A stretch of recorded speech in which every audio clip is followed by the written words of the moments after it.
함께 하나님의 말씀을 묵상하고 날마다 나의 신앙일기를 쓰면서 신앙의 성장해가는 TV 데일리 큐티 나무향기입니다. 오늘은 9월 19일 월요일입니다.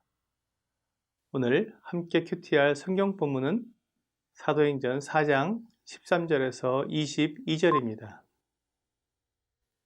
그들이 베드로와 요한이 담대하게 말함을 보고 그들을 본래 학문 없는 범인으로 알았다가 이상히 여기며 또 전에 예수와 함께 있던 줄도 알고 또 병 나은 사람이 그들과 함께 서 있는 것을 보고 비난할 말이 없는지라 명하여 공회에서 나가라 하고 서로 의논하여 이르되 이 사람들을 어떻게 할까? 그들로 말미암아 유명한 표적이 나타나는 것이 예루살렘에 사는 모든 사람에게 알려졌으니 우리도 부인할 수 없는지라.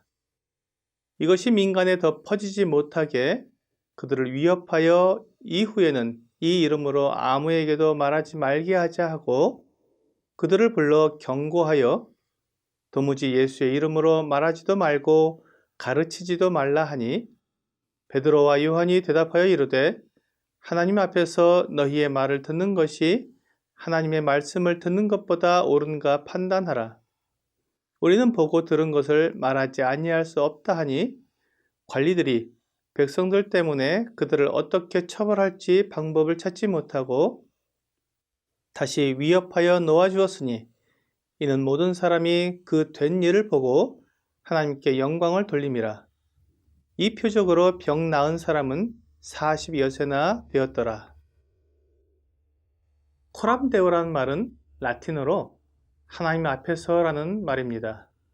이 말은 사람들 앞에서 인정을 받으려고 하거나 세상 앞에서 높임을 받으려고 애쓰는 것이 아니라 오직 하나님 앞에서 하나님의 나라와 하나님의 뜻을 구하며 사는 삶을 나타내주는 말입니다.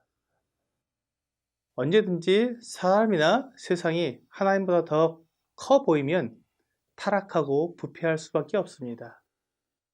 하지만 어떤 상황에서도 하나님 앞에서 하나님께 영광을 돌리며 하나님의 말씀의 그 권위 아래에서 하나님을 따르는 삶을 산다면 하나님을 기쁘시게 하고 거룩한 삶을 살아가게 해줍니다. 오늘 본문에서 관리들과 제사장, 서기관들은 사도들이 걷지 못하던 사람을 낫게 해준 것에서 분명히 이 하나님께서 행하신 이적을 보았습니다. 그것은 결코 부인할 수 없는 하나님의 능력이었습니다.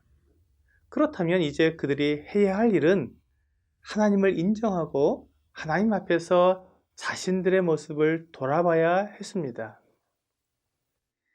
하나님의 말씀과 제사와 예배를 맡고 있는 그들을 통해 하나님의 능력과 뜻이 나타나는 것이 아니라 이 갈릴리의 어부들을 통해 하나님께서 이적을 나타내신 이유를 생각해 봐야 했던 것입니다.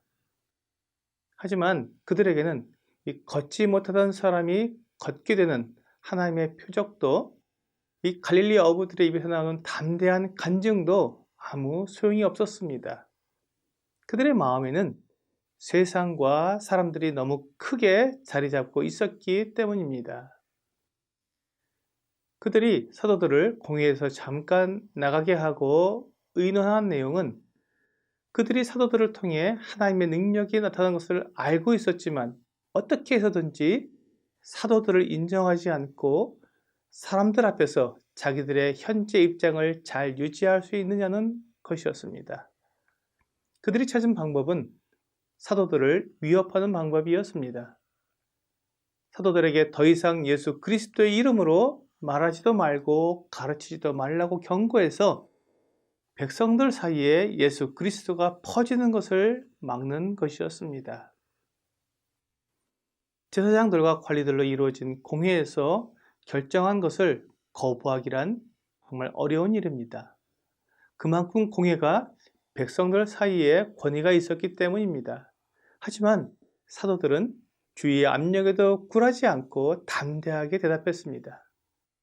하나님 앞에서 너희의 말을 듣는 것이 하나님의 말씀을 듣는 것보다 옳은가 판단하라. 하나님을 무시하고 자기들의 안위만 생각하는 관리들과 제사장들에게 하나님에 대한 그들의 믿음을 고백한 것입니다. 사도들에게는 사람이나 세상이 아니라 하나님이 기준이었습니다. 하나님께서 원하시는 것이 무엇인지 생각해 보았을 때 사도들은 하나님께서 그들에게 보여주신 이 모든 것을 전하지 않을 수 없다고 담대하게 말했습니다. 이것이 증인의 모습입니다.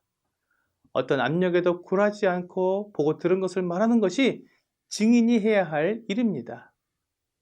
오늘날 우리들에게도 주 예수님의 증인이 되어야 하는 사명이 있습니다. 우리가 증인이 되기 위해서는 예수님을 만나고 복음을 분명히 알아야 합니다.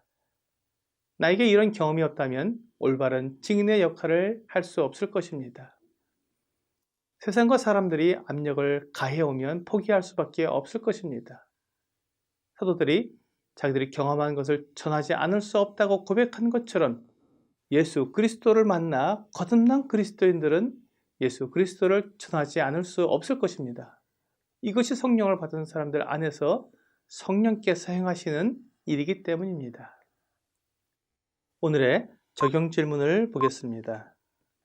내가 예수님을 만난 경험과 내가 알고 있는 복음에 대해 적어보십시오. 거듭난 그리스도인들은 예수 그리스도를 인격적으로 만난 경험이 있습니다.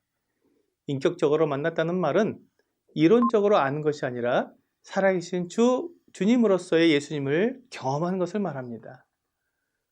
그 사람들은 예수님을 자신의 주인으로 모시고 그 말씀에 순종합니다. 그리고 예수님께서 약속하신 모든 것을 믿습니다. 이것이 복음입니다. 이런 경험이 있는 사람은 사람들과 세상 앞에서 살지 않고 하나님 앞에서 살아가는 사람입니다. TV 데일리 큐티 나무의 향기는 성경을 읽고 날마다 나의 신앙일기를 쓰면서 믿음이 성장하도록 돕는 큐티 시간입니다.